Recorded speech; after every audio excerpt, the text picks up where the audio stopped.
Hi, my name's Ed Roth. I'm with the Central Mass Shine program.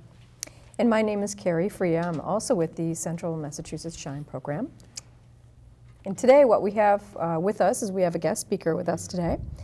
We have Mr. Bob Dwyer, and Bob Dwyer is with the Central Massachusetts Agency on Aging. Welcome. Well, thank you very much. It's always great to be here. It's always great to see good friends and people that I know want to help the folks in Central Mass. Yes, that's very true. Bob, just give us an overview, Bob, of exactly what the Central Mass Agency on Aging does and how they fit into the overall program. Sure will. Central Massachusetts Agency on Aging is one of 22 area agencies on aging in the Commonwealth of Massachusetts, and several hundred of us across the continental United States, as well, of course, in Alaska and Hawaii. And what we do, we are chartered by the federal government through each state to do planning and needs assessment. So we look at the needs of all older persons and their caregivers. Of course, caregivers have become even more important of late. And then what we do is we prioritize what those needs are. Then we are allocated a certain level of funding, and we give those out as grants to various providers throughout each planning and service area, throughout each region, in order to provide services that are going to be helpful to these populations. So, for example, services such as crisis intervention, legal assistance, housing help, also nutrition services, and all sorts of different types of transportation and counseling, etc. So those are all things that we do in terms of the grants that we do offer, and we work with mostly nonprofit organizations to get those things done. In addition to that, we also offer information and referral. So someone can call our office and talk to someone who is a trained INR specialist. And actually in our office, the person is also a licensed social worker. So that person is able to assist the caller, whether the person is calling for themselves or they're calling for a spouse or their parent or their aunt and uncle. And what happens is that we're able to, this person is really able to dig down deeper and sometimes get past a presenting problem to a deeper problem and offer that person references, referrals as to where they can turn to get their issues solved. So it's the planning, the needs assessment, the grants, the INR, and of course advocacy, so that we work with legislators throughout our region to be sure that the services that the state can provide, what the federal government can provide, are given and are of proper standard to help folks move on. Now, Kerry, I know you worked in Maine, and was it like some similar organization in Maine, was there, that worked kind of the same way? Yes, very, very similar organization where the agencies on aging were clearinghouses, basically, of information. I believe Maine is probably a little different in that the agencies on aging actually provided staff, though, to handle some of those topics. So they were more broad-based in what kind of services they offered. Right. In Maine, they have much more latitude than what we do. We also work very closely with the aging service access points, such as Tri-Valley, Elder Services, Worcester, Montechusett Home Care. We're all part of that same aging network in Massachusetts. I believe in Maine there are 5 organizations, maybe 6 throughout the state that do the same work that all of us do here in the Commonwealth. Right, and there is a number of ASAPs across the Commonwealth, but as you mentioned, in particular in Central Mass, Tri-Valley, Elder Service of Worcester, and Montechusett Home Care are the primary resources for folks to get hands-on stuff for caregivers and clients as well. Absolutely. They're the ones who do most of the care management or case management. They also work with some of the non- and for-profit organizations that are now chartered through Medicare and Medicaid to help folks who are dually eligible, as we say. Right, and that's where there's a new acronym, Aging and Disability Resource Consortium, I believe, is the ADRC. ADRCs, yes. That the ASAPs are members of, as well as we are. You are taking a And the leadership Center for role. Living and Working. And the Center for Living and Working Here in Central Mass. So the Center for Living and Working, the 3 ASAPs, and Central Mass Agency on Aging, working together to really provide a more seamless approach for service access for people who are 18 and older. So including Center for Living and Working, you're looking at a younger population, most of whom are disabled in one way or another, sometimes physically, sometimes mentally or emotionally, but they are then better able to find access, find that the correct door, as we say, no wrong door approach. Right, yeah. They find the correct door to be able to get through to services. So whether they call our agency or CLW or one of the ASAPs, they are then able to find the types of services that they really need to make their life better. So Bob, if you don't mind, can you give our TV viewing audience an idea of what kind of region your agency covers? What's the territory that we're talking about? Central Mass Agency on Aging covers 61 cities and towns, almost contiguous to the region that you all cover. Do you still cover the 62? Yeah, 63. Yeah, you have that one extra, Yeah. that one extra town. Holland, I think, was it Holland? Holland, Holland, yeah. Holland, Massachusetts. That's the one that we don't. But obviously, it's 1,500 square miles.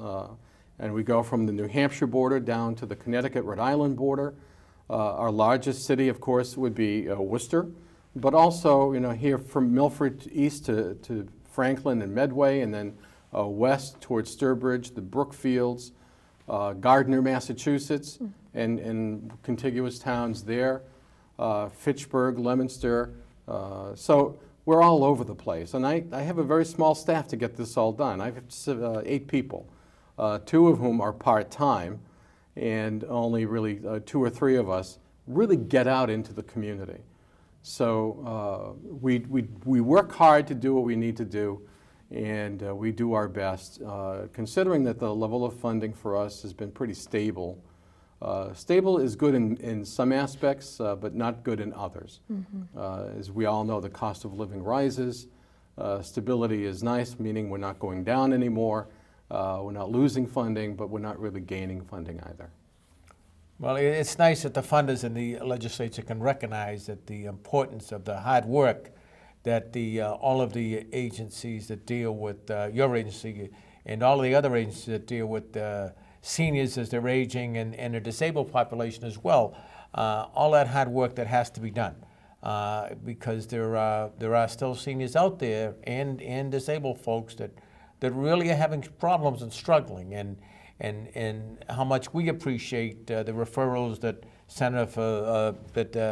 CMAA gives us when people call that need help from the SHINE program, and the whole system works together to make sure that folks can get the answers and get the correct information to the services they need, and we're very fortunate to have partners like you and the ASAPs. Now, I know you also do a resource guide every couple of years. You put out a resource guide for caregivers, and how does that work out? The importance of the information you provide to caregivers and the services you provide to caregivers. Well, we work very closely with the ASAPs in that particular project, and we produce what is called the Caregiver's Guide. And in fact, even as we speak, I believe this afternoon, tomorrow afternoon, some of the workers will be getting together. And what they do, as soon as one guide has been published, which it was about a year ago, they already start the updating work. And they begin to look at now what's changed, what needs to be changed, what needs to be updated, what can be added, what needs to come out. Invariably, one of the agencies that would have been in the book needs to be removed because perhaps even the day after publication it's gone out of business. So we work very hard to be sure that on the day of publication, that resource guide, the Caregiver's Guide, is fully up to date, is the best information possible, both in terms of what's available, how to get services, where to get services, We have focused it more and more on explaining types of services, because one of the things that we've found is that caregivers, and particularly the well elders who are caring for an older person, whether it's a spouse or whomever, they don't always understand the types of services that are available. They don't always understand, and I'm sure you get the same thing with insurances. They don't always understand the types of insurance that might be available, Advantage versus supplements. And with us, it's, do I need the ASAP? Do I need a private care manager? Do I need Center for Living and Working even? So to be sure that those explanations are there, so that the caregivers and the elders who are reading it know as best as possible what is available, how to access those types of services, and feel more confident that they become empowered to be able to do things more on their own. And that's one of the missions that we have, is to empower someone to be able to go out and really act on their own behalf and advocate for themselves. I'm sure that you realize that any of us, as we deal with the healthcare system particularly, we need to be our best own advocates. No one really knows what goes on in our brain or in our hearts, what we want. So the fact is that the more we know about what's going on with us, the better we can say to a doctor, the better we can say to someone in the health field, no, I don't want that, or yes, I do want that, or I want a second opinion. So it's the same with all services. It's not just in healthcare, it's with home care. And to be able to allow or inform and empower individuals to do that, it's a great opportunity for us in the system. Very much so. That's right. Also, we, in the SHINE program, we've developed a website and, of course, this television program. But technology is a big thing with you guys. You've got that Senior Connection website, and you've had that for any number of years. You're probably the first one out there. We were the first one out there, www.seniorconnection, all one word, .org. When we first started, people thought it was a dating website for senior citizens, and it's not. So that being the case, the Senior Connection is just chock full of all sorts of information. Again, it's education, it's information to help people look at things. I mean, one of the big aspects that we have right now, and we're working to keep it strong and up to date, is a searchable database that's on there. And you can put in the keywords such as assisted living, such as health insurance, and put in your town, and all sorts of options will come up on the screen so that you'll know where to call, who to talk to, and how to get that kind of information, again, to better inform yourself to move forward. Yeah, and again, to leave that whole technology stuff behind would be craziness, because today it's a younger population, younger caregivers, younger folks that are turning 65 and are aging, and they're familiar with the internet and all those technology capabilities. Absolutely, and one of the great things is that if you are a caregiver, and if you are a working caregiver, and trust us, there are thousands, tens of thousands of working caregivers in this region alone. On your lunch hour, you can go to your computer and you can begin to search. Geez, I think Dad needs Meals on Wheels. Search on Meals on Wheels. I think Mom might need a home care aid. Where do I go for that? What types of services will a personal care aide provide?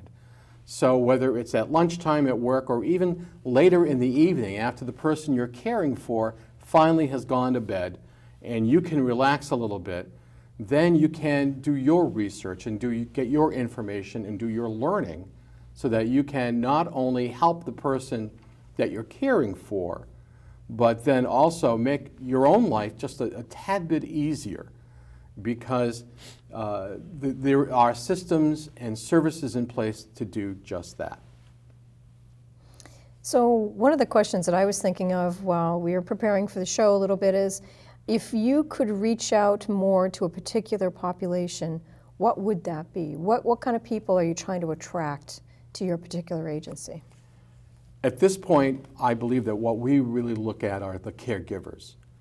And, you know, for a long time, anybody who's done reading in aging services has talked about the sandwich generation.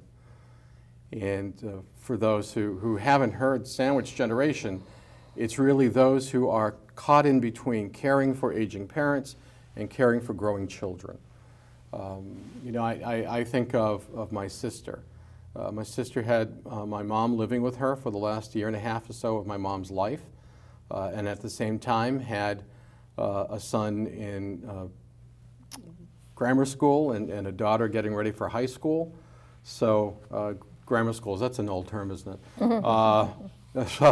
So she and her husband were the perfect sandwich generation, and seeing how she ran around. But it's that generation, it's the people who are caring particularly for seniors, but also have other family obligations that need to be taken care of. They're the ones that I think truly need that kind of assistance, that kind of information, that education. So to reach out to them, to empower them, you know, knowledge is power, and to let them have that to make the lives better for the people they care for, but their own lives a little bit easier if that's possible, then we'd love to reach out to them and hope that we can indeed help them. We know through our census reports that people 60 and over, of course, under the Older Americans Act, which is how we were funded and founded, we look at people 60 and over. Over 150,000 people 60 and over in central Massachusetts. But that also correlates to about 50 to 60,000 people who are caregivers, you know, in central Mass as well. And again, I don't think that my sister would have called herself a caregiver. To help her understand and identify that becomes very important, because then that's when you say, well, if I'm a caregiver, then maybe there is a service that I can utilize. Maybe there is something that can help me help them. So for all those folks who don't think that they're caregivers but are caregivers, how important is that for them to learn that? We find that particularly with people who are children of people they're caring for, people who are spouses of folks that they are caring for.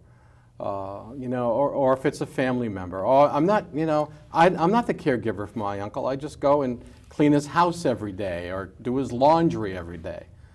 I'm not the caregiver for my aunt. I just prepare her lunch. That's caregiving.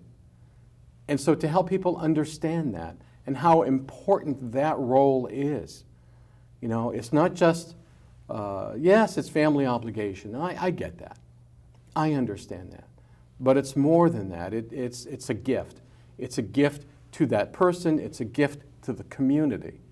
And frankly, it's a gift to taxpayers, because it's that type of caregiving that is a monetary gift in the sense of not using taxpayer money to be able to go forward and help folks.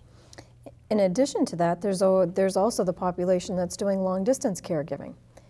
Those that may be living here in central Massachusetts, but maybe they're caring for somebody in a different area. I mean, I'm in that particular scenario myself. So, you know, it doesn't matter if you're the power of attorney for someone that you're taking care of and you're paying for their bills, or so even though you may not be hands-on right there, you know, you're still checking in with them on a regular basis. You're still coordinating the services that they're getting. You're still taking care of, like I said, bill paying and those sorts of things. That's another group of individuals that are also providing a very valuable caregiving service. That's right. So, and I'm sure you speak to that as well. And here's the great part about being in touch with the local area agency on aging. If you live in our region and you have parents that say they moved to Florida, they moved to Arizona, and you were there at the holiday and you've seen that they are failing a little bit, we can put you in touch with a similar agency in their area, and they can help you become informed and educated about what's going on there in Florida and Arizona, anywhere in the United States. And the converse is true. You're living in Southern California because now you're a bigwig in Hollywood and you're making movies, and you come back, and you see your parents, and maybe dad's not walking the way he had been walking, or he's more forgetful. So Thanksgiving's over, your break is done, you go back to wherever you live. You can call us from there and ask us about what's happening, what services might be available, who should I see for doctors. Or you can even check our website online.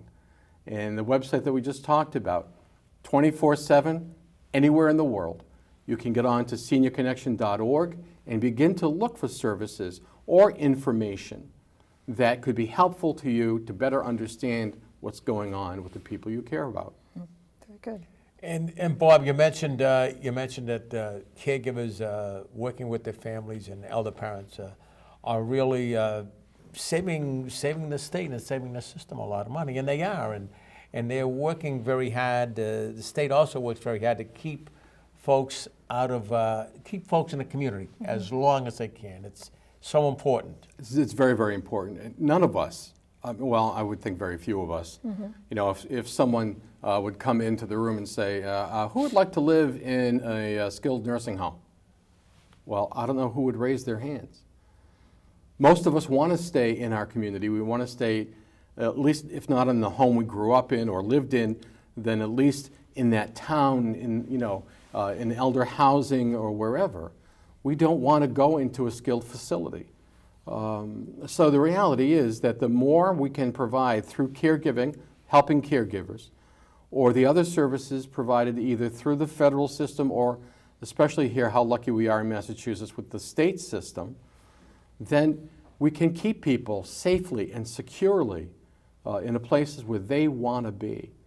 Now, the opposite side of that is part of advocacy to encourage cities and towns to be more attuned to what they need to do to help seniors stay in the community, what needs to be provided, whether it's the transportation pieces, it's being sure that local hospitals and healthcare providers are available, to understand that community health is an extremely important and integral part of keeping seniors locally, again, healthy and securely and happy in their hometowns.